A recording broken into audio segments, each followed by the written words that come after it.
30 years industry అయినా 4 వరుస ఓటములు. గతంలో చాలా మందికి టికెట్స్ ఇప్పించిన నాయకుడు ఇప్పుడు తన టికెట్ కోసమే నానా తంటాలు పడాల్సిన పరిస్థితి. ఫైనల్ గా టికెట్ దక్కించుకున్న మరో గత్యంతరం లేకే తప్ప ఆయన బలాన్ని చూసి కాదు అన్నది టాక్. ఇంతకీ ఎవరనేత పార్టీ ఎందుకు ఆయనకు టికెట్ ఇవ్వాలనుకోలేదు? నెల్లూరు జిల్లా సర్వేపల్లి అసెంబ్లీ నియోజకవర్గంలో 1994 నుంచి 2019 వరకు వరుసగా పోటీ చేస్తున్నారు టీడీపీ నేత సోమిరెడ్డి చంద్రమోహన్ రెడ్డి.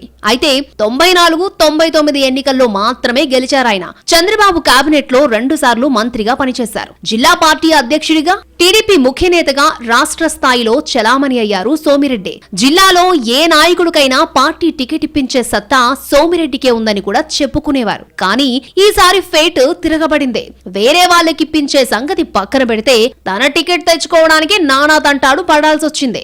2004 నుంచి ఆయన డిక్షనరీలో గెలుపన్న మాటే లేకుండా పోయింది. సర్వేపల్లి నుంచి పోటీ చేస్తూ వరుసగా ఓడిపోతున్నారాయన. 2004, 2009 ఎలక్షన్స్ లో కాంగ్రెస్ అభ్యర్థి ఆదాల ప్రభాకర్ రెడ్డి, 2014, 19 ఎన్నికల్లో వైసీపీ అభ్యర్థి కాకాని గోవర్ధన్ రెడ్డి చేతిలో ఓడిపోయారు సోమిరెడ్డి. వరుసగా 3 సార్లు ఓడిపోయిన నేతలకు వచ్చే ఎన్నికల్లో టికెట్ ఇవ్వబోమని ఆ మధ్య ప్రకటించారు లోకేష్. దీంతో సోమిరెడ్డికి టికెట్ పై అయోమయం నెలకొంది. పార్టీకి అందిస్తున్న సేవలను గుర్తించి ఆయనకు టికెట్ ఇస్తారని కొందరు, కాదు రూల్ ఈజ్ రూల్ అని మరికొందరు పార్టీ నేతలు మాట్లాడుకున్నారు. అందుకు తగ్గట్టే మొదటి జాబితాలో సోమిరెడ్డి పేరు లేకపోవడంతో కంగారు పడ్డారు ఆయన అనుచరులు. డెల్టా శ్రీహరి పంచ తులసి నీటిని నాచురల్ గా ఆల్కలైన్ చేసి యాంటీ ఆక్సిడెంట్స్ అభివృద్ధి చేయడంలో సహాయపడుతుంది.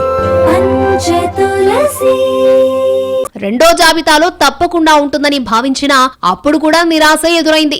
జిల్లాలోని 10 స్థానాలకు గాను 9ంటికి అభ్యర్థులను ప్రకటించిన టీడీపీ అధిష్టానం సర్వేపల్లిని మాత్రం ఆ 2 జాబితాల్లో పెండింగ్ లో ఉంచింది. చంద్రమోహన్ రెడ్డికి బదులు ఆయన కుమారుడు రాజగోపాల్ రెడ్డి లేదా కోడలు శృతిని ఎంపిక చేస్తే ఎలా ఉంటుందని సమాలోచనలు జరిపిందట టీడీపీ అధిష్టానం. అదే విషయాన్ని చంద్రమోహన్ రెడ్డికి కూడా చెప్పారట చంద్రబాబు. అయితే తన కుమారుడు, కోడలకు నియోజకవర్గంపై పూర్తి స్థాయిలో అవగాహన లేదని, ఇవి కీలకమైన ఎన్నికలు కావడంతో తానైతేనే గెలిచేందుకు సులువుగా ఉంటుందని చంద్రమోహన్ రెడ్డి పార్టీ పెద్దలకు చెప్పారట. కానీ చంద్రబాబు మాత్రం పార్టీ సీనియర్ నేత పెళ్లకూరు శ్రీనివాసులు రెడ్డి, ఇటీవల వైసీపీ నుంచి టీడీపీలో చేరిన రూప్ కుమార్ యాదవ్ పేర్లతో ఐవీఆర్ఎస్ సర్వే నిర్వహించారు.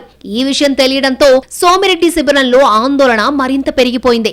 అనుచరులంతా ఆయన ఇంటి వద్ద సమావేశమై సోమిరెడ్డికి టికెట్ ఇస్తేనే తామంతా సహకరిస్తామని స్పష్టం చేశారు. సర్వేపల్లి నియోజకవర్గంలో మంత్రి కాకాని గోవర్ధన్ రెడ్డిని ధీటుగా ఎదుర్కొనే సత్తా తమ నేతకే ఉందని చెప్పారు. అదే సమయంలో సర్వేపల్లి నుంచి టీడీపీ తరపున పోటీ చేయించేందుకు జిల్లాలోని కొందరు నేతల పేర్లను చంద్రబాబు పరిశీలించినా ఎవరూ అంత సుముఖత వ్యక్తం చేయలేదట. చివరకు గత్యంతరం లేకే సోమిరెడ్డి పేరును 3వ జాబితాలో ప్రకటించినట్టుగా ప్రచారం జరుగుతోంది. కారణమేదైనా ఎట్టకేలకు టికెట్ వచ్చింది కాబట్టి సోమిరెడ్డి శిబిరంలో ఉత్సాహం నెలకొంది. అయితే ఇల్లలకగానే పండగ కాదన్న సంగతి గుర్తించుకోవాలన్న వార్నింగ్స్ కూడా ఉన్నాయట.